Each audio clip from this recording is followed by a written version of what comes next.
Yeah, no, you're Anyway, good. So where are you coming out of? St. George, Utah. Okay, St. George, Utah. I went across Utah last summer. And, I'm coming Oh, from Kansas City, so it's eye candy everywhere. I loved it. I went through this region where it almost looked like melted marshmallow. Like everything was like lava. It was a very, very strange organic rock I'd never seen before. nice. I wonder Yeah. where that was. We do have a lot. Well, mostly we have Red Rock, like Yeah, Grand Canyon type stuff. but Yeah. this was a little bit different, so it was fun though. Um, Yeah. we Well, went nice. to a wedding in Colorado that was like a Hallmark movie. It was just crazy, and then we drove to Oh, San Diego, so there was so much to see on the way there. for sure. Yeah. So Okay. Now, are you by Tennessee then? well, Or we're right in the middle of the country, so okay. literally in the middle of yeah, in on the west side Kentucky. of Missouri. Okay. I was thinking Kentucky, Kansas. Got it. Yeah, Yeah. yeah, yeah, yeah. So, well, hey, it's great to meet you. And you got a wonderful story of survival and overcoming and succeeding and all these things. And before we get into that, I want to know, how did you survive the last 3.5 years, getting through a pandemic, and how did it change you? Ah, oh wow. Okay. That's a loaded question. Well, I had 70 days stay in the hospital. So that's when all of that happened. That's when you had to really Oh fight. yeah, I was in there with COVID. So I was intubated 2 times, trach, sepsis. I'm a walking miracle that they don't talk about my story because they don't survive people. Wow. So yeah, that though it shifted a lot. Like I have had more shifts in the last 3 years than I have in my whole life Oh, put I bet. together with yeah, so many changes. I mean, there's been a lot of good changes, but I mean, I would I'd rather die than go through what I just have in the last 2 years, Oh, yeah. honestly. I mean, So that's sad. the thing about COVID is that and we're too close to it right now, is that there's all these residuals. Like I know somebody that has long-term COVID and they're young and it's frightening. And Oh, we send them had to me. what's that? That's what my nonprofit's for. Send them to me. I'd love to have them join us. Oh, Yeah. yeah, I will certainly so it's somebody I work with, it's their son, and he's relatively young, but it's caused long-term effects. Yeah. And I'm curious too, what has been the residual for you? Are you out of the woods? Everything's good? Is there anything that lingers at all? I might only be about 80%. Okay. I don't, Okay. I don't know. Better's better, I say, but I was perfectly healthy going in and I walked out on 12 drugs. I'm drug free, Yeah. and that's because I do a lot of natural stuff. But like when people say, what did you do to get better? It's like, what are you willing to do? Because my list is long. And if people aren't willing to do that to get better, then I don't want to waste my time, right? I want people to get better. So I'm sure that rocked your mortal and spiritual and every other foundation that you have. Did you happen to see any kind of like indication of the other side? Did you see a light? Did something happen? So I didn't know there was a difference between out of body experiences, OBE, near death experiences, NDE, and then spiritual transformation experiences. And I Ah, had all of them. wow. So I'm learning that now. I didn't listen or watch anything on near death experiences for about a year after I got out of the hospital, which I'm grateful now because I feel like it taints what your experience is a little Yeah. bit. You start thinking, oh, did I see that? It's confusing. And I had COVID fog. I still do, honestly. My brain's not all the way back. My voice, I lost. I was a singer and I can't sing.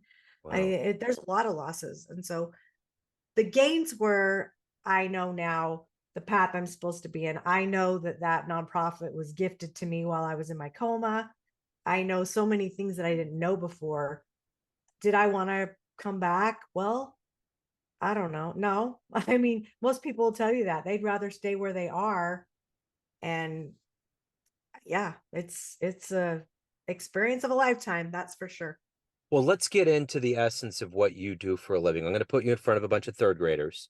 It's career Okay. day. And one of the Okay. kids says, "Hey, what do you do for a living?" How do you answer that child right now? I help people. I love to help people. That's what I've always done. Service-based companies usually. And now I'm shifting into a tech company with the philanthropy piece of the nonprofit. So third graders may not understand all of those details, but they will understand that I help people. So what did you want to be in the third grade? What was your dream to grow up and become? Back then, probably a nurse, Yeah, which again helps people. there you go. So talk to me a little bit. I mean, you're also a best-selling author. Talk to me a little bit about how all these ingredients and seeds became you. Take me to where you were born and raised, and how did all of this develop into who you are today? Obviously, living through COVID was a big deal, but even prior to that, to set foundational elements of who you are. Yeah. Well, I was born in Las Vegas, Nevada, and I'm number three of nine children. So we have a huge family. Yeah. And we moved to Utah, me kicking and screaming. I did not want to. I was almost 14. So I was just starting to get my social life Hmm. going. My dad ripped me out and stuck me in a town with 198 people that I had to be bused Oh. to the other town that wasn't that much big. I mean, it was a lot bigger, but anyway. So I grew up, went to high school in Cedar City, Utah, graduated a year early, mostly because I didn't love school. I loved people. I loved the social part of it, but I always had friends that were older than me. And I just wanted to get out and get married and have kids and have three jobs. And that's what I did. And I've always had at least three jobs. And I don't want to say jobs because I've been more of an entrepreneur most of my life. My dad hired me at 12 years old to do all the icky stuff at the office, cleaning toilets, vacuuming, filing, all that fun stuff for $2.50 an hour, and minimum wage I saw on the board there on the wall was $3.33 an hour. uh so I was like, I need to start learning how to negotiate better, right? Uh-huh. So then I've had jobs, of course, and then I got married pretty young. 18. I had three children, got divorced, got remarried, had another child, got divorced, got married. Here's this, right? And didn't have any children with my third husband, but realized quickly that that was not going to move me forward. And I knew intuitively I was supposed to get married to each one, but I also knew intuitively I was not supposed to stay with them. Yeah. I joke with my husband now of 22 years almost that I just had to keep getting married and divorced, waiting around for him to get divorced to marry That's me, it. right? That's it. Joking. But in between that, I've always usually had 2 to 4 companies at a time that I've worked with. I do multitask well. I've been told, many people have told me, if you just focus on one thing, you'd be the best at it. I know that, but Yeah. I would wake up happy every day. Yeah, that I think about that too, because I'm a busybody and I don't want to devote myself to one thing. I don't know. It has to just do with the way the zygote was split. I don't know. I mean, there's something Yeah, that goes into that mindset. for And sure. yeah, so who's been a hero for you? Oh, so I love Reba McEntire, probably because a lot of people would tell me I look like her, and I thought I that's a get it. compliment. I see it. I definitely see I'd it. love to have her voice.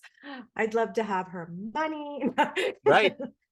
No, but you know what? To have that kind of money and still be good at the heart and a good person. Like, I don't hear scandals going on with her. Yeah. I mean, she's had life hard challenges, but I just think she's an amazing person. Yeah. So So you may have already answered my next question, which is who would you love to meet if you could meet one person on the planet? yeah, I would love to meet her actually. Yeah. I've seen her in concert, Yeah. but I have not met her in person. But yeah, Yeah. she's a spicy little redhead, and I can relate to that. So what was the first live concert you ever saw in your life that blew you away? Oh, I'm so not a concert person, which is interesting because as a DJ when I was a kid too. And I never could remember the songs or the artists. Yeah. I couldn't, I was in a smaller town, so it was probably like, I'll have to tell you in a minute when I think of it, it'll Okay. pop All in. right. I didn't know because of the connection to Reba McEntire. I don't know if maybe that was something that was really in your wheelhouse. So, Yeah, I never sang country music. And my ex-husband, when I was working on some stuff, he said, "Why don't you try country?" And And I did sing it better. I definitely had more of that twang. I didn't love the old fashioned twang, Yeah. but yeah. All Anyway. right. So what is the motivator for you every day to be who you are? You're obviously highly driven. You're very diversified in what you do. What is the drive? What is it that gets you out of bed and makes you who you are? I would say people. Yeah. And so the challenge with COVID was we could only do it on Zoom, right? We all got kind of blocked in, and it was hard not to be around people for Yeah. me. I get energized. Now, I will say I'm a lot more of a recluse than I ever was since I got COVID, Yeah. just because I get sick easy now and people aren't very considerate sometimes of their germs. So it's so funny the change that I've had in the last couple of years because I just look at everything differently. So Yeah. I'm okay a little bit more doing this kind of stuff online than I am going to events and shaking Yeah. everyone's hand. I'm a hugger, so Yeah. I understand that. What's been one of your best success stories that you've had professionally in your life? Oh, probably surviving COVID. Yeah. That's been my biggest. I mean, really, I lost all five senses. So when I was in the hospital, I lost my taste and smell, as many did from COVID. And then they had my hands tied to the bed while I was on the ventilator, so I couldn't touch anything. But they think you're going to pull it out. I never had that desire. Yeah. Never. I was like, this is giving me oxygen and helping me breathe to live. I'm Yeah. not going to touch it. Right. Yeah. And then I'm already legally blind. So if I didn't have my contacts in, obviously. And if they didn't have my glasses on me, I couldn't see who anyone was. And anyway, everybody was only in yellow masks, yellow hats, yellow everything was yellow. So Yeah. I couldn't see who anyone was. And then the ventilator, for some reason, for me, took 90% of my hearing away. Wow. And so, like, literally, I lost all my senses. So to be able to regain and walk on a walker out of the hospital, because I had to learn how to walk again. I had to learn how to do everything again. That was probably, I would say, definitely out of all, I've had 11 startup companies, but that's going to be my most successful story of survival. What's the best advice you've ever gotten? Hmm. Gosh, I've asked that question. I'm trying to think how I've answered that before. Um, I think just resilience, being resilient and just keep pressing forward. Like, no matter what, everyone's going to have their challenges, but how we respond to them is going to be how we move forward in the future. And so I think that getting that advice, just that your response matters to anything that happens to you. So if you have a dream tonight, you run into the 20-year-old version of yourself, and you could give that version of you a piece of advice based on the life you've lived and the wisdom you gained, what advice would you give your younger self? I would say to be more patient, give myself more self-care because then I had three little kids. I had two by the time I was 20, Yeah. three by the time I was 22. So I think, Wow. just like I don't regret any marriages, divorces. I mean, it got me where I am today. So any situations I've ever been in, it's okay because I learned those lessons. I hope. I seem to have to get lessons over and over to learn them. I'm a little harder headed than most, but yeah, I think just learning how to have more self care and appreciation for where you're at that time. So of all of the things that you've done in your life, and you may have already answered this, what are you the proudest of? Well, I would say my kids, my Yeah. family, for sure. Yeah, Yeah. we have 8 children. Wow. So there's I had four, and then when I married my husband, he had four, but we had custody of both of them, and so we raised eight grown children, and now we have almost 18 grandkids. So I would say I'm proud. Yeah, mostly of that. So everyone out there has a perception of you, family, friends, fans of your books, clients, colleagues, but you run the show. What's your perception of you? Who do you think you are? Oh, well, I think I am a mother, first of all, grandmother, and definitely someone to watch out for. I'm going to make sure that things are successful. I've had lots of failures in my life, but and it's not success for the ego. I mean, to me, success is I do like people to not only like me, but love me. Like, I do like that, right? It's not, I don't have that attitude that I don't care what you think. Like, it's not going to stop me, but I think it's just learning who you are, what makes you tick, what gives you that drive, what can you contribute to the world, what service can you give, and just be a better person all the time. When you got out of the hospital, what was the first thing you wanted to eat?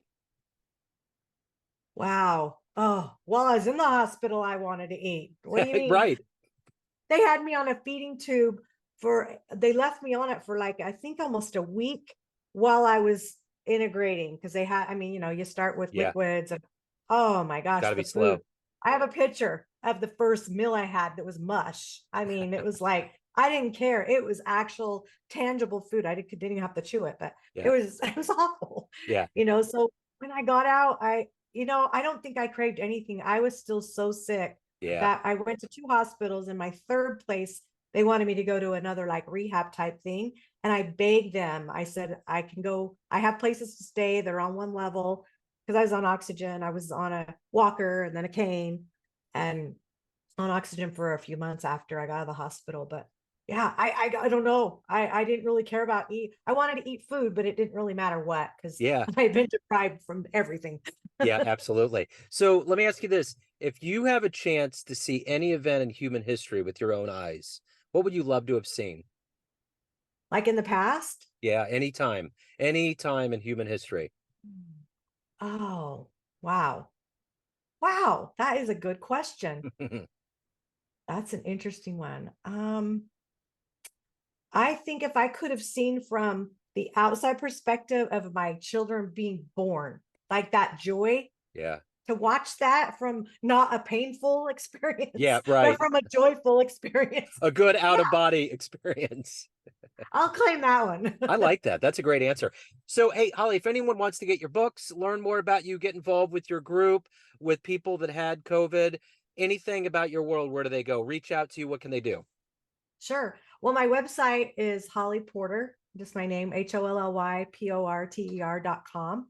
And I'm on all social media platforms. I would love that. I do have where you can pick up my books on Amazon, but you can also get them from the website as well, which then I can sign them and hand deliver, not hand deliver, mail hand sign them and mail deliver them to you. Yeah, absolutely. Holly, this has been great. Thank you so much. What a triumphant story. Thank you for opening up and best of luck with everything.